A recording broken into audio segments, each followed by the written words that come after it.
Hey everyone, it's Desiree, and I'm here with another video to continue in my simplicity series, or pretty much, cards made simply.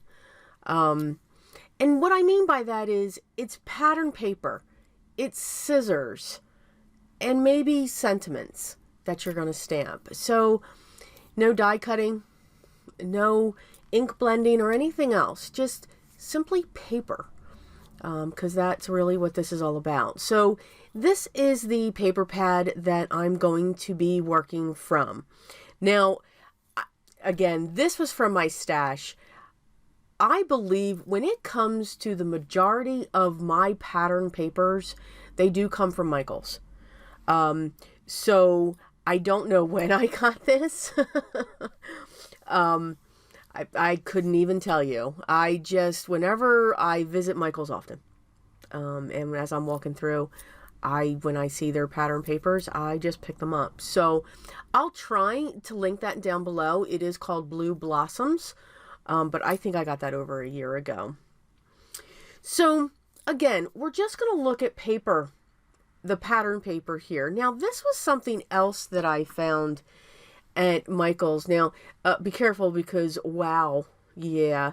For somebody that doesn't have a die cutting machine, or someone who doesn't want a die cutting machine, there are paper pads out there, and again, they're from Recollections, where they already have an image die cut. Now, it's usually in a background form. I do have some for Halloween, and I do have some for Christmas that I have found. This was the first one that I found that kind of had a spring feel to it, or a more universal feel. Again, I'm not sure when I got this, but I do see them there often. So if you're fortunate to have a Michael's near you, please, I encourage you to check them out. I was having way too much fun just knocking out all of those die cut pieces. It was fun. So check them out. If I can find the link on their website, I'll link it down below as well. So let's get started and create our beautiful cards here. So I'm going into, sometimes with these pattern papers where it's the 12 by 12 or the 6 by 6, they will have a couple pages where there's sentiments. So you can just use those. So I did choose a couple of my papers, and what I really liked about this pad was it went from one extreme to the other. It went to light and bright watercolors to dark and deep, which I thought was great. If you have a ruler and you have a pencil, it is very simply easy enough to measure out your strips and to measure out your backgrounds.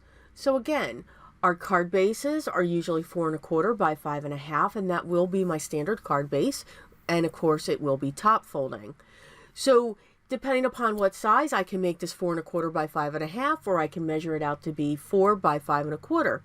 All I have to do is just draw those lines on the back and just cut my paper down. And now I have my panel. And that's how you can do all of your panels. Would I recommend a paper trimmer? Yes. You can find them very inexpensive. You can find them through Joann's with a coupon. Through Michael's with a coupon. Hobby Lobby with a coupon. And you could get a really nice paper trimmer.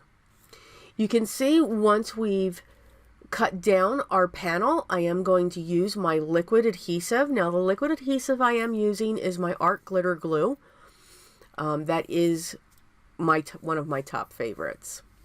I'm going to take my other panel strip that I've cut, and I want that to go from the top of the card base to the bottom of the card base. So just get this a little bit of dimension of coming off of the background piece. I'm going to use my scissors to trim that. And again, now with the scissors, I do suggest use a pair of scissors specifically dedicated for paper because they will stay sharp. And if you want to choose just one, go with a pair of long shears. It'll be difficult to fussy cut, but you'll use the long sheared scissors more than you would the fine details. Okay, so just a little tidbit. I'm going to prop up my sentiment using some double-sided foam squares. You don't have to. Again, just placing that directly down onto that stripe would be fine enough. And once that's set, that is our first card. I like the sentiment of it, and I love the papers and the look of it. So for our second card, we're going to do the same thing. I'm going to page through here. There was a piece of paper that I remembered that I really liked, and that one was it, because it's on the lighter side. Now, there is a darker version of it, but I did just like the lighter side of it, and I loved that sentiment of bloom. And I like the fact that that's kind of reverse as well. That's on the darker side. So I'm going to trim that out using my scissors, and I'm going to set that aside. What I do want to grab, I'm going to grab one of those die cuts from this little paper pad here, and there's 30 of them in there. So you can make a nice amount of cards from that pad. I thought I was going to go with the other one. It's kind of going back and forth there. So with this one, this has some, I'm just going to do some trimming here on the side, and this just has all kinds of dots. And you can see how easy they come out. I just need to rub my finger along it, and they just pop. Literally all over the place. It's awesome.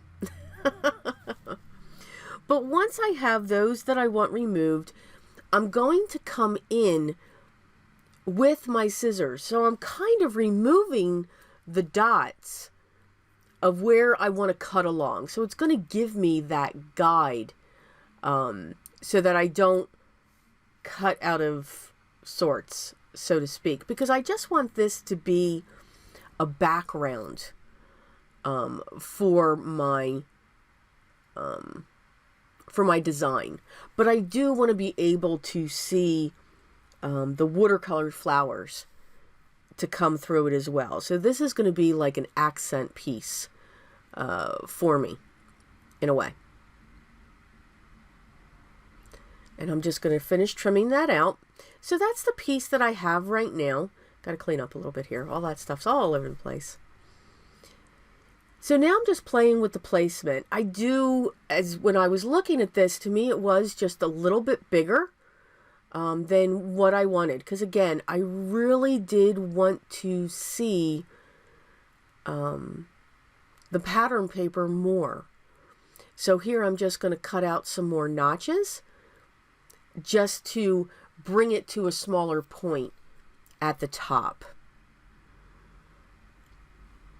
And I like that. And then the sentiment will sit on that. It reminded me of, oh, it just went out of a lattice wall. So that's why I really like that. So I'm going to use my liquid adhesive to set that down. And then I will use some double-sided foam squares to prop up my sentiment. Now, you can use whatever you would like, what's in your stash. It doesn't have to be double-sided foam squares. It could be fun foam. It could be, chipboard. If you have that chipboard laying around, you can use that as well. So whatever layers, more layers of paper, you can do that as well, just to give it some dimension. Again, use what's in your stash, but again, this series, what I really want to focus on is if you're just a pattern paper lover, okay, and that's what you use, you can still make beautiful cards and unique cards. Again, you don't need all of the inks, you don't need all of the sprays that are out there. If this is what you like, there's nothing wrong with that, because you can see you can get so much out of those paper pads. You can have a lot of fun, and they keep getting more and more intricate, more and more detailed. So that's what I really think is great. We're seeing more of the foils with them.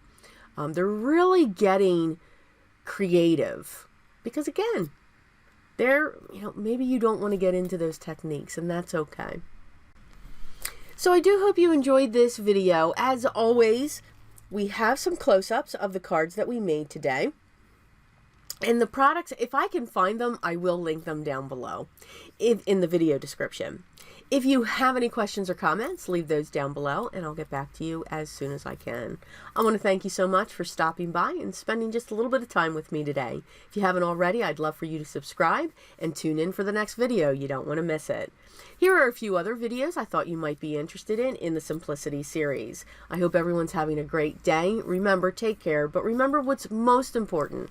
Always be creative.